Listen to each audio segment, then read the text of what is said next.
Good morning. Welcome to morning prayer on Monday, the 27th of September. And yes, it really is 9 o'clock in the morning on what is a very, very grey day here.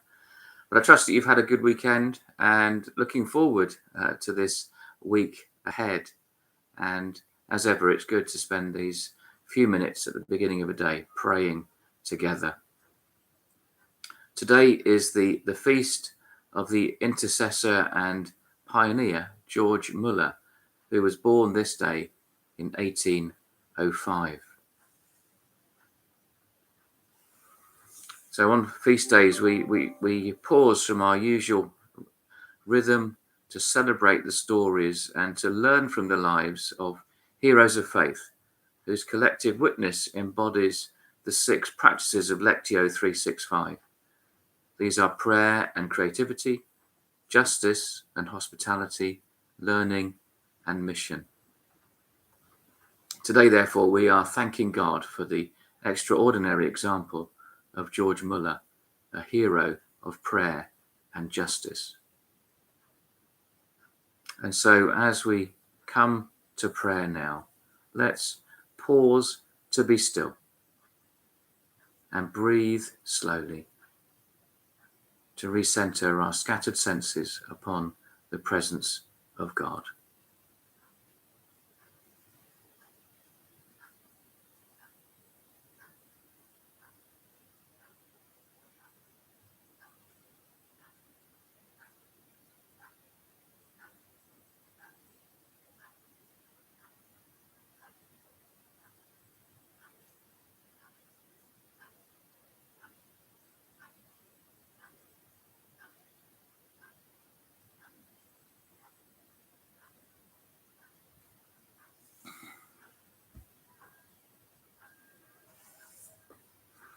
Lord, as we become aware of your presence in this place and time, open our eyes to perceive you, realign our minds to believe you, and reawaken our hearts to receive you, now and throughout the day to come.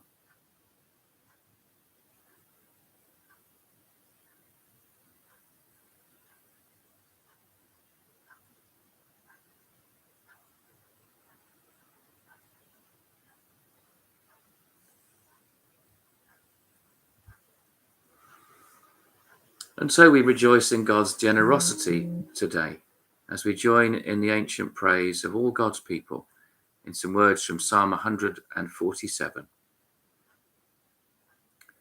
The Lord covers the heavens with clouds and provides rain for the earth. He's certainly doing that this morning. And makes the grass grow in mountain pastures.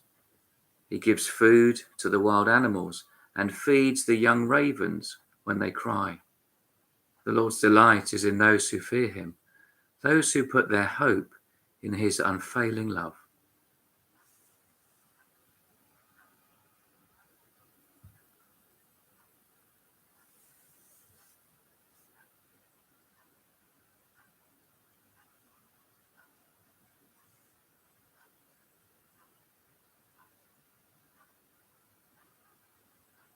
George Muller was born in the Prussian village of Kroppenstadt. While at university, a friend took him to a Bible study, and the experience affected him deeply, and he chose to follow Jesus. George became passionate about reading the Bible and bringing every need to God in prayer. When he graduated in 1829, he moved to England to train for missionary work. In 1832, George and his wife Mary moved with a friend to Bristol to lead Bethesda Chapel. Soon after, they founded the Scriptural Knowledge Institution, which supported missionaries, distributed Bibles, and educated adults and children. A few years later, George was disturbed by the increasing number of children who had been orphaned and made homeless by the cholera epidemic. So he decided to open an orphanage. For 5 months, George prayed for the people and provision he needed. God answered his prayer, and the first home opened on Wilson Street in Bristol. Over the following 6 years, 3 more homes were opened on the same street, and over 100 children were cared for. The neighbours started to complain, so in 1846, George asked God whether he should build a large orphanage in a more rural area. After discerning that God wanted him to do it, George prayed for the then huge sum of £10,000 to buy land. George had made a habit of not telling people about financial needs. Instead, he brought his need to God alone. And by the following year, George's prayers were answered and the building work began. Ashley Down Orphanage opened in 1849 and welcomed 300 children. But within 2 years, George had a waiting list of children. So he prayed for the funds to build a second orphanage, then a third and a fourth and a fifth. And by 1870, over 2,000 children were at Ashley Downs, and each one of them was receiving an education. This attracted criticism from some who felt that George was elevating the lower classes above their proper station.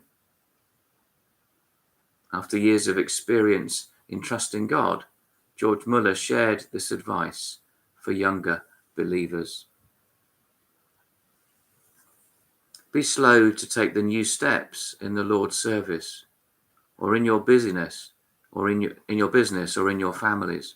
Weigh everything well. Weigh all in the light of the Holy Scriptures and in the fear of God.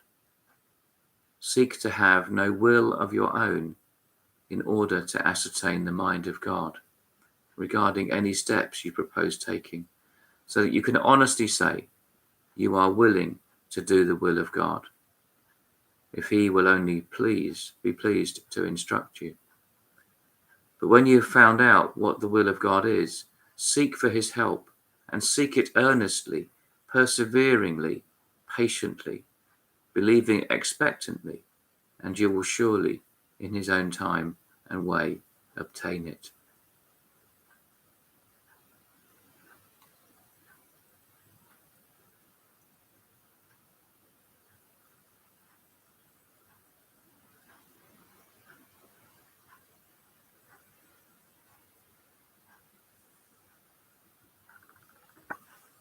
And so as we come to pray this morning, do we need to know God's will and direction for a particular area of our lives right now? God, we ask you to guide us. As we listen, teach us to surrender our agendas and to patiently trust in you with all our heart and lean not on our own understanding.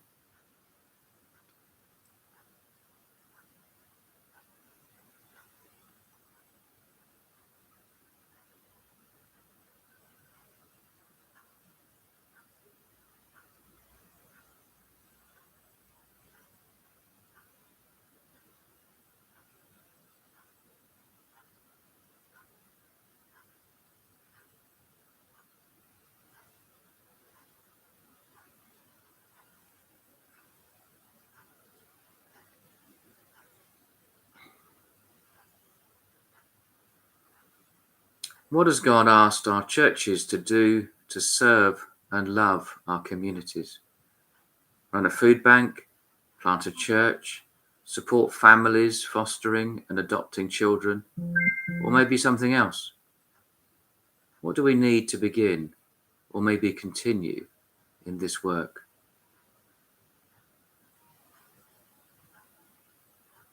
God, please provide all that we need to serve you. Teach us to be a little more like George Muller and bring to you every challenge along the way.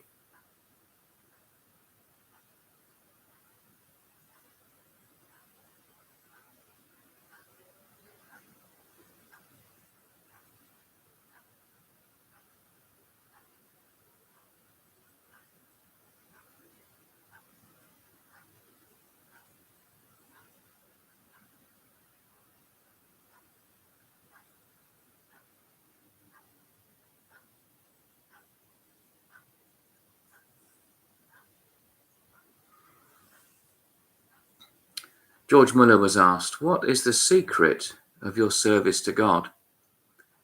Muller's response was this: "There was a day when I died, utterly died to George Muller, his opinions, preferences, tastes, and will.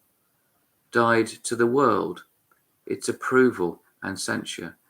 Died to the approval or blame even of my brethren and friends.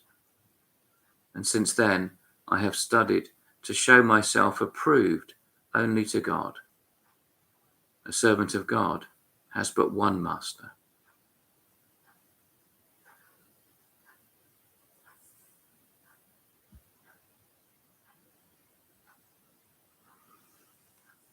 So to our yielding prayer. God, if I am honest, I have many masters. I am a long way from fully dying to my opinions, preferences, tastes, and will. I choose to yield myself and let you take the lead again today. Teach me to care less about what others think and fix my eyes firmly on you.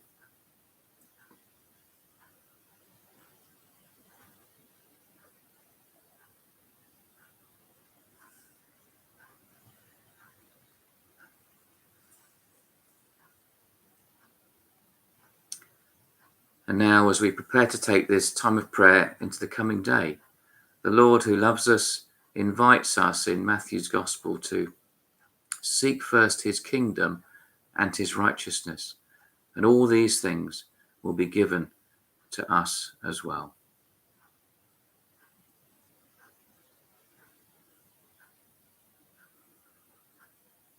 Father, help me to live this day to the full, being true to you in every way.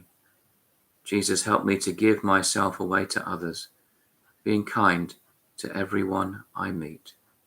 Spirit, help me to love the lost, proclaiming Christ in all I do and say.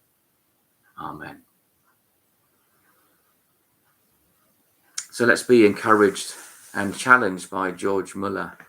Sometimes we can put these giants of the faith onto pedestals, and that's the last place that George would want to be or even expect to be.